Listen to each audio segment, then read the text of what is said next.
Well, buenas tardes, Nuevo Mexico. They told me I could have 2 guests and 2 minutes to speak. And so I guess that's what happens when you're a freshman. Next thing you know, they're going to be making me sing a song before I introduce my first bill. No, but buenas tardes. My name is Gabe Vasquez, and I am so proud to be able to represent. Es un orgullo representar el segundo distrito de Nuevo Mexico as your newest member of Congress. I can't tell you what an honor it is to be walking through those halls in the chambers of the House in Washington and thinking about the story of my grandfather, Javier Bañuelos, who started out as a ranchero, as a rancher in Juchipila, Zacatecas, later on became a mailman, and then became a TV repair shop man. And all 10 of his kids, and later his grandkids, including myself, that learned how to fix those TVs. And part of my job was to sell those TVs on the curb in the Chaveña of Ciudad Juarez. And for my family and my grandmother, for her, for the first time she was ever anywhere besides El Paso, Texas, in this country, to be able to be in those House chambers with me and know that New Mexico provided me this opportunity means the world to me and to my family. And I know that you share those stories with your constituents.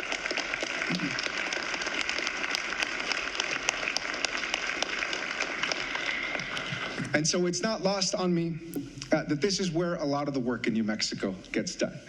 Because one of the realities of being in Congress in a minority is that we have a lot of work to do. And we can certainly do a lot of good, and that is what I intend to do. But this is where the important ideas that we can carry to Congress or that are being discussed and are being legislated or being proposed really impact the state of New Mexico, this place that we all love.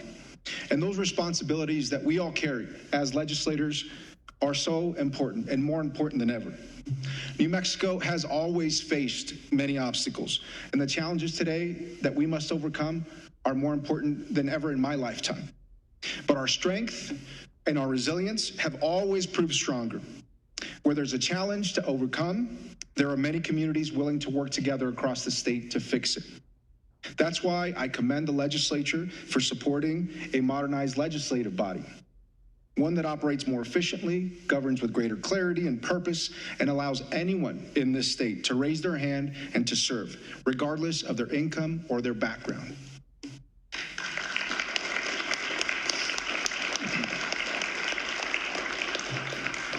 And we've heard from many communities across the state as well that they would like more autonomy, and they would like to operate more efficiently and with greater independence. And that's why I believe that giving communities local energy choice is something that should be supported. Allowing local governments to purchase and to generate and to price electricity is a step in the right direction to help lower our energy costs and encourage more aggressive renewable energy development. Without question, the fossil fuel industry has been key to our economy and America's energy independence. But we must also be good stewards of our environment and our public lands. Governor Michelle Lujan Grisham has led the country in tightening the state's methane emission standards to protect our air, land, water, and the health of our frontline communities. But we can do more. We can support our oil and gas workers across the state, and particularly in my district, the communities that depend on them, and small producers, while also holding big polluters accountable. That will be the cornerstone of my work in Congress.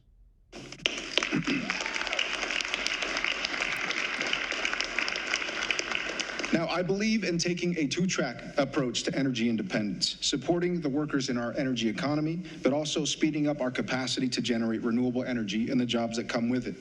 A pathway to healthier and safer communities must also include common sense gun safety laws that help protect our youth and the lives of too many New Mexicans who have been unfairly impacted by gun violence in our streets, our homes, and our schools.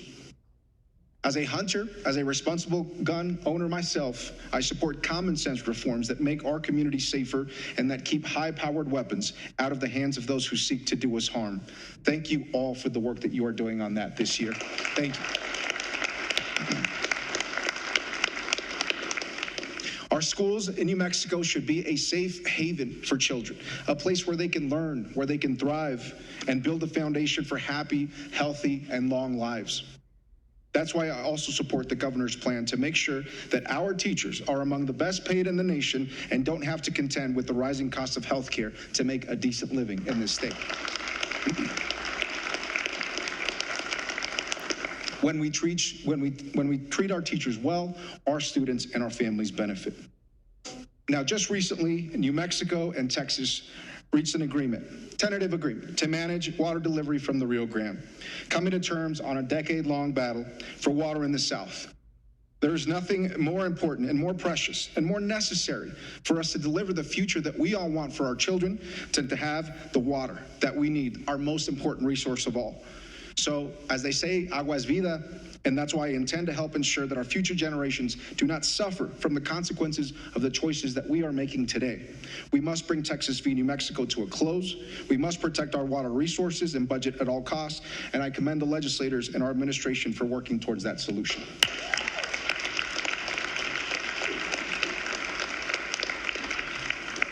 Now, water justice can only happen if we honor the traditions and the culture and livelihood of all of our communities, and that must include all of our sovereign nations.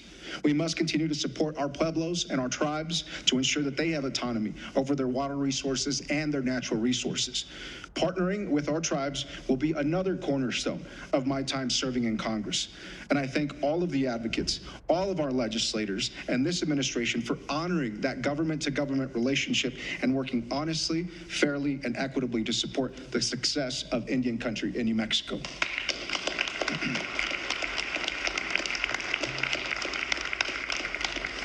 While being good stewards of our water is incredibly important, so too is being good stewards of our wildlife, our public lands, and our national forests.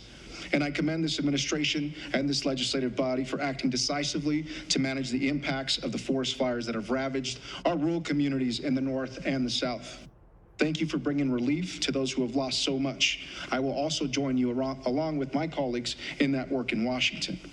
My goal in serving you in Congress is to bring what we need most of all, good paying jobs to New Mexico and to all of our communities, to ensure that every family has the opportunity to achieve its full potential and to achieve the dreams that we have. Now, I'm happy to say that I'm among the most lucky members of Congress across the country. And that is because I get to serve with tremendous colleagues like Representative Stansbury, Ledger Fernandez, and Senators Martin Heinrich and Ben Ray Lujan. Thank you for your guidance. Now, you may have heard or seen or stayed up watching really late on C-SPAN, but Congress is a bit dysfunctional. And I can tell you that I am seeing it firsthand. But we can still make progress. Now, that's why I chose to serve my district on the Agriculture and on the Armed Services Committees. This year and next, I plan to make a significant impact on the Farm Bill and the Defense Bill for New Mexico, even while serving in the minority. In my first month serving here in New Mexico, I focused on building relationships and crafting policies that will help our farmers and farm workers and our dairy and livestock producers to ensure that those who put food on our table have a secure future in New Mexico. In the Farm Bill, we must defend against the cuts to food assistance programs that feed our families. We must promote good policy that rewards sustainable agricultural practices, conserve water resources, and develop the opportunities for farmers from the South Valley all the way down to the Hatch Valley.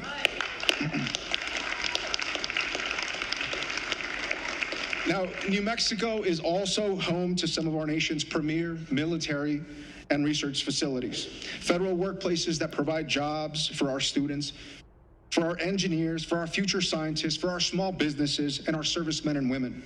That's why, as the only member of Congress on an Armed Services Committee in New Mexico, I will work to protect the government's investments that create these good-paying jobs in the military and in research, from Albuquerque down to Alamogordo. Now, more importantly, I am serving you in Washington to bring New Mexico's values to our nation's capital. You may have seen that's why I brought mariachi up for my opening of my office on the first day that I was there, because I wanted folks to know that I was going to bring New Mexico to D.C., not D.C. to New Mexico, right? And so I am continuously inspired by your work to move our communities forward, to secure a better future for all New Mexicans, and for your querencia of this special place that we called home. I am humbled to serve amongst leaders in this state that have inspired me, folks like Lieutenant Governor Howie Morales, folks like Speaker Javier Martinez, that for me made me believe that I could serve too. Thank you so much. And to our Senate and our House leadership, thank you for stewarding good legislation and moving along this process in what is, I know is a very difficult legislative session, because we end up running out of time and important things that we must discuss. But I hope that with modernizing the state legislature, we can get to the place that we need to get to make sure that everybody's voice in New Mexico is heard. And to my Republican colleagues, I hope that we are able to continuously work together while I serve you and your communities in Congress and serve this state, but because it is incredibly important for me to also hear from you and to work with you directly, because we're all in this for the same reason. So I'm honored and humbled to serve as your representative for District 2. I thank you for your support and your partnership. Juntos vamos a progresar. Muchas gracias. Thank you all.